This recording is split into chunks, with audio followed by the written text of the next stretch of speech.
ದಿನಾಂಕ 23/3/2026 ಗುರುವಾರದಿಂದ ದಿನಾಂಕ 29/3/2026 ಭಾನುವಾರದವರೆಗೆ ಶ್ರೀ ಶನೀಶ್ವರ ಸ್ವಾಮಿಯ 70ನೇ ವಾರ್ಷಿಕ ಜಾತ್ರಾ ಮಹೋತ್ಸವ ಹಾಗೂ ಶ್ರೀರಾಮನವಮಿ ಉತ್ಸವವು ಶ್ರೀ ಶನಿವೇಶ್ವರ ಸ್ವಾಮಿ ಚಾರಿಟೇಬಲ್ ಟ್ರಸ್ಟ್ ವತಿಯಿಂದ ನಡೆಯಲಿದೆ. ಇನ್ನು ಶನೀಶ್ವರ ಸ್ವಾಮಿ ದೇವಸ್ಥಾನದ ಕುರಿತು ಮಾತನಾಡಿದ್ದು, ಈ ದೇವಸ್ಥಾನವು ನಮ್ಮ ತಾತನವರಾದ ಮುನಿ ಸ್ವಾಮಿಯಪ್ಪನವರು ಕಟ್ಟಿದ್ದು, ಅವರ ನಂತರ ಕೆಲವು ದಿನಗಳವರೆಗೆ ದೇವಸ್ಥಾನದಲ್ಲಿ ಯಾವುದೇ ಪೂಜೆ ಪುನಸ್ಕಾರಗಳು ನಡೆಯದೆ ದೇವಸ್ಥಾನವನ್ನು ಸಂಪೂರ್ಣವಾಗಿ ಮುಚ್ಚಲಾಗಿತ್ತು. ತದನಂತರ ನಾನು ಪರಿಶುದ್ಧ ಮನಸ್ಸಿನಿಂದ ಪ್ರತಿಯೊಂದನ್ನು ತ್ಯಜಿಸಿ ದೇವಸ್ಥಾನದ ಜೀವನೋದ್ಧಾರ ಕಾರ್ಯಕ್ಕೆ ಜನಗಳ ಸಹಾಯವನ್ನು ತೆಗೆದುಕೊಂಡು ಅವರುಗಳ ಸಹಕಾರದೊಂದಿಗೆ ದೇವಸ್ಥಾನದ ಜೀರ್ಣೋದ್ಧಾರ ಕೆಲಸವನ್ನು ಮಾಡಿದ್ದೇನೆ. ಎಂದಿಗೂ ಶನೀಶ್ವರ ಸ್ವಾಮಿಯ ಯಾವುದೇ ಪೂಜೆ ಪುನಸ್ಕಾರಗಳು ಕಾರ್ಯಕ್ರಮಗಳು ನಡೆದರೆ ಅವನ ಭಕ್ತರ ಸಹಕಾರ ಅಪಾರ ಮಟ್ಟದಲ್ಲಿ ಇರುತ್ತದೆ.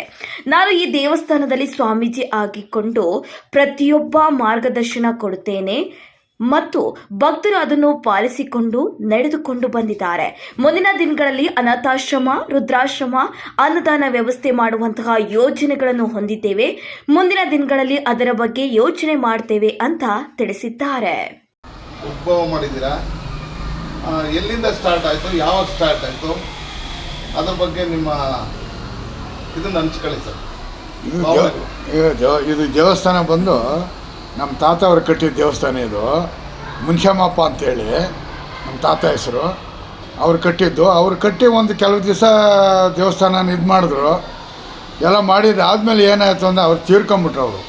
ಅವ್ರು ತೀರ್ಕೊಂಡಿದ್ದಾದಮೇಲೆ ಈ ದೇವಸ್ಥಾನದ ಕಡೆ ಯಾರು ನೋಡೋರು ಇರಲಿಲ್ಲ. ನಾವು ಈ ಕಡೆ ಬರ್ತಾ ಇರಲಿಲ್ಲ. ಭಯ ವಿಪರೀತ ಅಯ್ಯಪ್ಪನ ಕಂಡ್ರೆ. ಯಾರು ತಾನೇ ಮುಂದೆ ನಿಂತ್ಕೊಂಡು ಮಾತಾಡೋಕ್ಕಾಗ್ತದೆ ಹೇಳ್ರಿ? ಯಾರು ನಿಂತ್ಕೊಳಕ್ಕಾಗೋದಿಲ್ಲ ಅಪ್ಪನ ಮುಂದ್ಗಡೆ. ವಿಪರೀತ ಭಯ. ನಾವು ವಿಪರೀತ ಕಷ್ಟದಲ್ಲಿದ್ದವರು. ಮನೆ ಇಲ್ಲ, ಮಠ ಇಲ್ಲ, ಇನ್ನೊಂದಿಲ್ಲ, ಮತ್ತೊಂದಿಲ್ಲ, ನೋಡೋರಿಲ್ಲ, ಮಾಡೋರಿಲ್ಲ. ಆ ರೀತಿಯ ಪರಿಸ್ಥಿತಿಯಲ್ಲಿ ಹೋಗ್ಬಿಟ್ರಿ ನಾವು. ಚೆನ್ನಾಗಿದ್ದವರು ಈ ಭಗವಂತನ ಸೇವೆ ಮಾಡೋದಕ್ಕೆ ಬಂದು ನಮ್ಮ ತಾತ ಅವ್ರನಿಂದ ಆಸ್ತಿ ಪಾಸ್ತಿ, ಮನೆ, ಮಠ, ಇನ್ನೊಂದು ಮತ್ತೊಂದು ಎಲ್ಲ ಹೊರಟೋಯ್ತು. ಎಲ್ಲ ಮುಗಿದೋಗಿ ನಾವು ಈನ ಸ್ಥಿತಿಗೆ ಬಂದುಬಿಟ್ವಿ. ಗೊತ್ತಿಲ್ಲ ನಮಗೆ ಅಪ್ಪನ ಸವಾಸ ಏನು ಎತ್ತ ಅಂಥೇಳಿ. ಯಾವ ರೀತಿ ಇರಬೇಕು, ಯಾವ ರೀತಿ ನಡ್ಕೊಬೇಕು, ಹೇಗಿರ್ಬೇಕು ಅನ್ನೋದು ಗೊತ್ತಿಲ್ಲ ನಮಗೆ. ಏನೋ ಭಗವಂತ ಅಂಥೇಳಿ ಬಂದು ಮಾಡಿಬಿಟ್ಟಿದ್ದಾರೆ ಅವರು. ಪರಿಸ್ಥಿತಿ ಹಿಂಗಾಯಿತು. ಆ ಅಪ್ಪನ ರೂಲ್ಸ್ ಆ್ಯಂಡ್ ರೆಗ್ಯುಲೇಷನ್ ಜಾಸ್ತಿ ಇದೆ. ಅದ್ರ ಪ್ರಕಾರ ಇವರು ಇರಲಿಲ್ಲ. ಅದರಿಂದ ಕಷ್ಟ ಆಯಿತು. ಆಮೇಲೆ ದೇವಸ್ಥಾನ ಕೆಲವು ದಿವಸ ನಿಲ್ತೋಗ್ಬಿಡ್ತು. ಪೂಜೆ ಪುರಸ್ಕಾರಗಳಾಗಲಿಲ್ಲ. ಆಮೇಲೆ ನಾವು ಹಿಂಗೆ ಎಲ್ಲೇ ಇದ್ವಿ. ನಮಗೂ ವಿಪರೀತ ಭಯ. ಯಾರು ಅಪ್ಪನ ಎದುರಿಗೆ ನಿಲ್ಲೋರು? ಈ ಪರಿಸ್ಥಿತಿ ಆಯಿತು. ಹಂಗೆ ಇರಬೇಕಾದ್ರೆ ಬಂದ್ವಿ. ಅವನ ದಯ ಎಲ್ಲ ಬಿಟ್ಟಿದ್ದಾಯಿತು.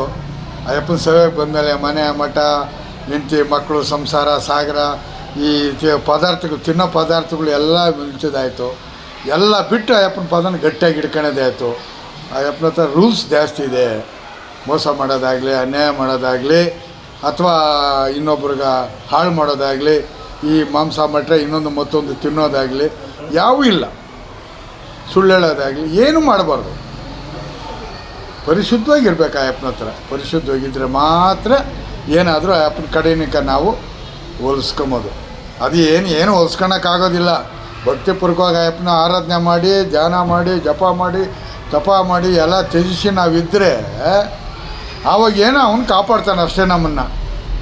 ಏನು ನಮ್ಗೆ ಊಟಕ್ಕೆ, ಬಟ್ಟೆಗೆ, ಇನ್ನೊಂದಕ್ಕೆ ಮತ್ತೊಂದಕ್ಕೆ ಎಲ್ಲ ಅನುಕೂಲ ಮಾಡಿಕೊಡ್ತಾನೆ. ಹಾಗಂತೇಳಿ ಏನಾದರೂ ತಿರುಗಿ ನಾವೇನಾದರೂ ಮುಂದೆ ಮೆರೆಯೋದಕ್ಕೆ ಹೋದರೆ ಅಯ್ಯಪ್ಪನ ಹತ್ರ ಏನು ಭರಾಟ ನಡೆಯಲ್ಲ. ಭಕ್ತಿಗೆ ಮಾತ್ರ ಭಗವಂತ ಅವನು ಸಂಪೂರ್ಣವಾಗಿ ನಂಬಿದ್ರೆ ಅವನು ಏನು ಬೇಕೋ ಮಾಡಿಕೊಡ್ತಾನೆ. ಕೈ ಬಿಡಲ್ಲ. 100% ಕೈ ಬಿಡೋದು. ಸರ್, ಆದರೆ ನಾವು ಕರೆಕ್ಟಾಗಿರ್ಬೇಕು. ಸರ್, ಇದು ಪ್ರಾರಂಭವಾದಾಗ ಎಷ್ಟಿತ್ತು ಸರ್ ದೇವಸ್ಥಾನ? ಚಿಕ್ಕ ದೇವಸ್ಥಾನ. ಒಂದು 15 ಇತ್ತು ಅಷ್ಟೇ. ಒಂದು 15 ಇತ್ತು. ಚಿಕ್ಕದು ಇಷ್ಟಿತ್ತು ವಿಗ್ರಹ. ನಮ್ಮ ತಾತ ಅವರು ಮಾಡಿದ್ದು. ಆಮೇಲೆ ಅವರು ಆದ ನಂತರ ನಾನು ಇಲ್ಲಿ ಬಂದ ಮೇಲೆ ಆಮೇಲೆ ನಾವು ಸ್ವಲ್ಪ ಎಲ್ಲ ಬಿದ್ದೋಗೋ ಸ್ಥಿತಿ ಇತ್ತು. ಎಲ್ಲ ಅವರು ಮಣ್ಣಾಗ ಕಟ್ಟಿಬಿಟ್ಟಿದ್ರು, ಬಿದ್ದೋಗೋ ಸ್ಥಿತಿ ಇತ್ತು. ಆಮೇಲೆ ನಾವು ಬಂದ ಮೇಲೆ ಯಾರನ್ನ ಕೈ ಕಾಲೆಲ್ಲ ಹಿಡ್ಕೊಂಡು ಈ ಥರ ದೇವಸ್ಥಾನಕ್ಕೆ ಬಿದ್ದೋಗ್ತಾ ಇದೆ, ಏನಾದರೂ ಮಾಡಬೇಕು ಅಂತೇಳಿ ವಿಚಾರ ಮುಟ್ಟಿಸಿ ಈ ಊರಲ್ಲಿರೋರಿಗೆ ಜನಗಳಿಗೆ ಅವಾಗ ಒಬ್ಬರು ಕಲ್ಲು ಇಟ್ಟಿಗೆ ಮಣ್ಣು ಸಿಮೆಂಟು ಎಲ್ಲ ಕೊಡೋಕ್ಕೆ ಪ್ರಾರಂಭ ಆದಾಗ ಸ್ವಲ್ಪವಾಗಿ ಹಂತವಾಗಿ ಎಷ್ಟರ ಮಟ್ಟಿಗೆ ತಗೊಂಬಂದು ನಿಲ್ಲಿಸೋದಕ್ಕೆ ಒಂದು ಅವಕಾಶ ಆಯಿತು. ಅಂದರೆ ನಾವು ಭಕ್ತರ ಸಹಕಾರ ಜಾಸ್ತಿ ಇದೆ ನಮ್ಮ ದೇವಸ್ಥಾನಕ್ಕೆ. ಬೇಕಾದಷ್ಟು ಜನ ಭಕ್ತರು ಬರ್ತಾರೆ. ಆ ಅಪ್ಪನ ಭಕ್ತರು ಯಾವತ್ತು ಏನೂ ಇಲ್ಲ ಅಂದೆ, ಯಾವುದೇ ಕಾರ್ಯಕ್ರಮಗಳು ನಡೆದ್ರು, ಯಾವುದೇ ಫಂಕ್ಷನ್ ನಡೆದ್ರು, ಏನೇ ನಡೆದ್ರು ಭಕ್ತರ ಸಹಕಾರ ಚೆನ್ನಾಗಿದೆ. ಸಹಾಯ ಮಾಡ್ತಾರೆ, ಸಹಕಾರ ಮಾಡ್ತಾರೆ, ಮುಂದೆ ನಿಲ್ತಾರೆ. ಅವರೇ ಅವರೇ ಮಾಡ್ತಾಯಿರ್ತಾರೆ. ನಂದೇನು ಅದರಲ್ಲಿ ಪಾತ್ರ ಇಲ್ಲ. ನಾನು ಸುಮ್ಮನೆ ಏನೋ ಸ್ವಾಮೀಜಿಗಳು ಅಂತೇಳಿ ಸುಮ್ಮನೆ ಇರಬೇಕಾಗ್ತದೆ ಅಷ್ಟೇ. ಇನ್ನೆಲ್ಲ ಭಕ್ತರು ಮಾಡ್ತಾಯಿರ್ತಾರೆ. ಅವ್ರಿಗೆ ಮಾರ್ಗದರ್ಶನ ಹೇಳ್ಬೇಕಷ್ಟೇ. ಈ ರೀತಿ ಮಾಡಿ, ಹೀಗೆ ಮಾಡಿ ಅಂತೇಳಿ ವಿಚಾರ ಮುಟ್ಟಿಸಿದ್ರೆ ಅವರೇ ಎಲ್ಲ ಮಾಡ್ಕೊಂಡು ಹೋಗ್ತಾರೆ. ಸಮೃದ್ಧಿಯಾಗಿ ನಡೀತಾ ಇದೆ, ಆನಂದವಾಗಿ ನಡೀತಾ ಇದೆ. ಬೇಕಾದಷ್ಟು ಜನ ಭಕ್ತಾದಿಗಳಿಗೆ, ಒಬ್ರಿಗೂ ಇಬ್ಬರಿಗಲ್ಲ, ಸಾವಿರಾರು ಜನ ಭಕ್ತಾದಿಗಳಿಗೆ ಅವ್ರವ್ರ ಕೋರಿಕೆ ಏನಿತ್ತೋ, ಅವ್ರವ್ರ ಕಾರ್ಯಕ್ರಮಗಳೇನಿದ್ವೋ, ಈ ಮದುವೆ ಆಗೋರಿಗೆ, ಕೆಲಸ ಕಾರ್ಯಗಳಿಲ್ದವರಿಗೆ, ಆಸ್ತಿ ಪಾಸ್ತಿಗಳು, ಇನ್ನೊಂದು ಮತ್ತೊಂದು ನಾನಾ ಥರ ಕಷ್ಟಗಳಿರ್ತದೆ. ಎಲ್ಲನೂ ಪರಿಹಾರ ಮಾಡಿ ಕೊಟ್ಟಿದ್ದೇನೆ ಭಗವಂತ. ಅವ್ರವ್ರ ನಂಬಿಕೆ, ಅವ್ರವ್ರ ಭಕ್ತಿ ಅವ್ರವ್ರನ್ನ ಕಾಯ್ತಾ ಇರ್ತದೆ. ಎಷ್ಟು ಜಾಗ ವಿಸ್ತೀರ್ಣ ಇದೆ ಸರ್? ಇದು ಒಂದು 6 ಕುಂಟೆ ಇದೆ ಅಷ್ಟೇ. ನಮಗಿನ್ನೂ ಬೇಕು ಜಾಗ. ನಾವಿನ್ನೂ ಅನಾಥ ಆಶ್ರಮ ಕಟ್ಟಬೇಕು, ವೃದ್ಧಾಶ್ರಮ ಕಟ್ಟಬೇಕು. ಇನ್ನು ಅನ್ನದಾನಕ್ಕೆ ಜಾಗ ಇಲ್ಲ, ಜಾಗ ಬೇಕು. ಸರಿ, ಅಕ್ಕಪಕ್ಕದಲ್ಲಿ ಸ್ವಲ್ಪ ಇದೆ, ಹಿಂದಗಡೆ ಇದೆ, ಈ ಸೈಡಲ್ಲಿದೆ.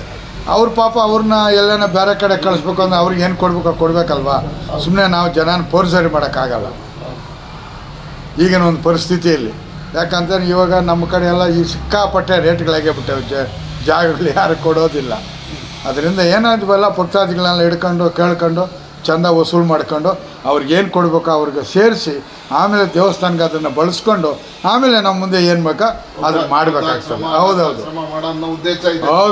100% ಇದೆ. ನಮಗೆ ಸಹಾಯ ಆಗಲಿ ಸಹಕಾರ ಆಗಲಿ ಸ್ವಲ್ಪ ಕಷ್ಟ ಇದೆ. ಈ ಕಡೆ ಎಲ್ಲ ರೇಟ್ಗಳು ಜಾಸ್ತಿ ಆಗಿಬಿಟ್ಟವೆ ಜಮೀನ್ದು.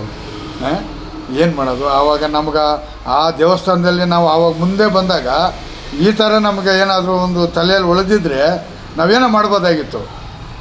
ಆವಾಗ ತಲೆಗೆ ಹೊಳಿಲಿಲ್ಲ. ಆಮೇಲೆ ನೋಡ್ತಾ ಏನಾದರೂ ಸಮಾಜ ಸೇವೆ ಮಾಡಬೇಕು, ಜನಗಳಿಗೆ ಏನಾದರೂ ಒಂದು ಅನುಕೂಲ ಮಾಡಿಕೊಡ್ಬೇಕು, ಬರೋಂಥ ಹೋಗೋಂಥ ಭಕ್ತಾದಿಗಳಿಗೆ ಒಂದು ಅನುಕೂಲ ಆಗಬೇಕು ಅನ್ನೋ ಆಸೆ ಆಕಾಂಕ್ಷೆಗಳು ಬಂತು. ನಮಗೇನು ಬೇಡ, ನಾವು ಸಾಕು, ಭಗವಂತ ನಮ್ಗೆ ಕೊಟ್ಟಿದ್ದಾನೆ. ಒಬ್ಬರು ಮನೆ ಬಾಗಿಲಿಗೆ ಹೋಗಿದ್ದಂಗೆ ಊಟ ಮಾಡಿಕೊಂಡು ನಮ್ಮ ಜೀವನ ನಾವು ಮಾಡೋದಕ್ಕೆ ಅವಕಾಶ ಮಾಡಿಕೊಟ್ಟಿದ್ದಾನೆ, ಅಷ್ಟೇ ಸಾಕು. ಭಕ್ತರಿಗೆ ಒಂದು ಅನುಕೂಲ ಮಾಡೋದಕ್ಕೆ ಅವಕಾಶ ಆದರೆ ಸಾಕು ನಮ್ಗೆ, ಅಷ್ಟೇ. ನೀವು ಇಲ್ಲಿಗೆ ಬಂದು ಎಷ್ಟು ವರ್ಷ ಆಯ್ತು? ನಾನು ಬಂದು 34-35 ವರ್ಷ ಆಯಿತು.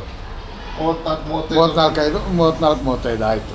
ಈಗ ಇಲ್ಲಿ ಅರ್ಚಕರು ಯಾರು ಸರ್? ಅರ್ಚಕರು ಒಂದಿಬ್ರು ಇಟ್ಕೊಂಡಿದ್ದೀವಿ. ಅವರು ಮಾಡ್ತಾಯಿರ್ತಾರೆ, ಪೂಜೆ ಮಾಡ್ತಾಯಿರ್ತಾರೆ.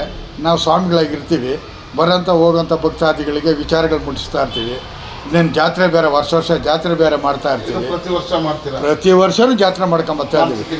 ಮಾರ್ಚ್ ತಿಂಗಳಲ್ಲಿ, ಏಪ್ರಿಲ್ ತಿಂಗಳಲ್ಲಿ ಬರ್ತದೆ, ಮಾರ್ಚಲ್ಲಿ ಬರ್ತದೆ. ಅನ್ನದಾನ ಅಂತೂ ಬೇಕಾದಷ್ಟು ಸುಭಿಕ್ಷಿತಾಗಿ ನಡೀತಾ ಇರ್ತದೆ. ಪ್ರತಿದಿನ ಇಲ್ಲ ಪ್ರತಿ ವಾರದಲ್ಲಿ? ಶನಿವಾರ ನಡೀತದೆ. ಜಾತ್ರೆ ಟೈಮ್ನಲ್ಲಿ ವೈಕುಂಠ ಏಕಾದಶಿ, ಶ್ರಾವಣ ಶನಿವಾರಗಳು, ಶಿವರಾತ್ರಿ ಹಬ್ಬದಲ್ಲಿ ಎಲ್ಲ ಕಾರ್ಯಕ್ರಮಗಳು ಚೆನ್ನಾಗಿ ನಡೀತವೆ. ಎಲ್ಲ ಹಬ್ಬಗಳಲ್ಲೂ ಅನ್ನದಾನಗಳು ಚೆನ್ನಾಗಿ ನಡೀತಾ ಇರ್ತದೆ. ಅದರಲ್ಲಿ ಎರಡೊಂದಿಲ್ಲ. ಮಾಡಿದ್ದೀವಿ ನಾವು. ಆ ಅಪ್ಪನ ಹೆಸರಿನಲ್ಲೇ ಮಾಡಿದ್ದೀವಿ. ನಾವೇ ಅಧ್ಯಕ್ಷರು ಅದರೊಳಗಡೆ. ನಮ್ಮ ಮಾರ್ಗದರ್ಶನದಲ್ಲಿ ಎಲ್ಲ ನಡೀತಾ ಇರ್ತದೆ. ಬೇರೆ ಯಾರನ್ನೂ ನಾವು ಇಲ್ಲಿ ಸೇರಿಸಿಲ್ಲ. ಸುಮ್ಮನೆ ಸೇರಿಸೋದು, ಅವನು ನಾನು ದೊಡ್ಡವನು ಅನ್ನೋದು, ಇವನು ದೊಡ್ಡವನು, ನಾನು ಹೇಳ್ದಂಗೆ ಕೇಳು, ನೀನು ಹೇಳ್ದಂಗೆ ಕೇಳು ಅನ್ನೋದು.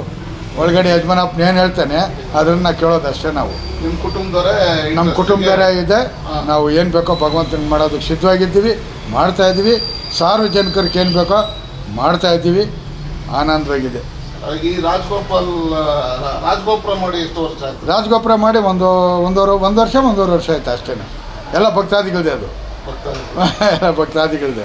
ಸುಮಾರು 1.5 ಕೋಟಿ ಏನೋ ಮೇಲೆ ಆಯಿತು. ಆರಾಮಾಗಿ ಒಳ್ಳೆ ಚೆನ್ನಾಗಿ ಕೆಲಸ ನಡೆದು ಭಕ್ತಾದಿಗಳು ಸಹಕಾರ ಚೆನ್ನಾಗಿ ಮಾಡಿದ್ರು. ಈ ಜಾತ್ರೆ ವಿಶೇಷತೆಗಳು ಏನೇನು ಕಾರ್ಯಕ್ರಮ ಇದೆ ಸರ್? ಸ್ವಾಮಿ, ಇಲ್ಲಿ ಜಾತ್ರೆಯಲ್ಲಿ ದೇವರು ಉತ್ಸವ ಹೋಗ್ತದೆ. ಗುರುವಾರ ಉತ್ಸವ ಮುಗಿಸ್ಕೊಂಡು ಬಂದ್ಬಿಟ್ಟು ಮೇಲೆ ಶುಕ್ರವಾರ ಇಲ್ಲೇ ಇರ್ತದೆ ಕಾರ್ಯಕ್ರಮಗಳು. ಶನಿವಾರ ಫುಲ್ ಇರ್ತದೆ. ಬೆಳಗ್ಗೆ ಸ್ಟಾರ್ಟ್ ಆದರೆ ಭಾನುವಾರ ಬೆಳಗ್ಗೆವರೆಗೂ ಅಗ್ನಿಕುಂಡ ಇರ್ತದೆ. ಆಮೇಲೆ ಆರಾಧನೆಗಳಿರ್ತದೆ, ಆಮೇಲೆ ಹೋಮಗಳಿರ್ತದೆ, ಆಮೇಲೆ ಈ ಮಕ್ಕಳದು ಭರತನಾಟ್ಯ ಇರ್ತದೆ. ಆಮೇಲೆ ತಿರುಗಿ ಇಲ್ಲಿ ಒಂದು ವಾದ್ಯಗೋಷ್ಠಿಗಳು ಅವ್ರದ್ದು ನಡೀತಾ ಇರ್ತದೆ. ಇವೆಲ್ಲ ಕಾರ್ಯಕ್ರಮಗಳು ಬೇಕಾದಷ್ಟು ಸಣ್ಣ ಪಣ್ಣವೆಲ್ಲ ನಡೀತಾ ಇರ್ತದೆ. ಸಾರ್ವಜನಿಕರು ಒಂದು ವಿನಂತಿ ಮಾಡ್ಕೊಳ್ಳಿ, ಹೆಚ್ಚಿನದಾಗಿ ಜನಸಂಖ್ಯೆಯಲ್ಲಿ ಭಾಗವಹಿಸಿ ಕಾರ್ಯಕ್ರಮ ಯಶಸ್ವಿ ಮಾಡಿ. ಬನ್ನಿ, ಎಲ್ಲ ಸಹಕಾರ ನಿಲ್ತ್ಕೊಳ್ಳಿ, ಎಲ್ಲರೂ ಮಾಡಿ. ಭಗವಂತ ಎಲ್ಲ ನಿಮ್ಮೆಲ್ಲರಿಗೂ ಒಳ್ಳೇದು ಮಾಡಲಿ. ನೀವೆಲ್ಲರೂ ಚೆನ್ನಾಗಿರಿ, ಆನಂದವಾಗಿರಿ.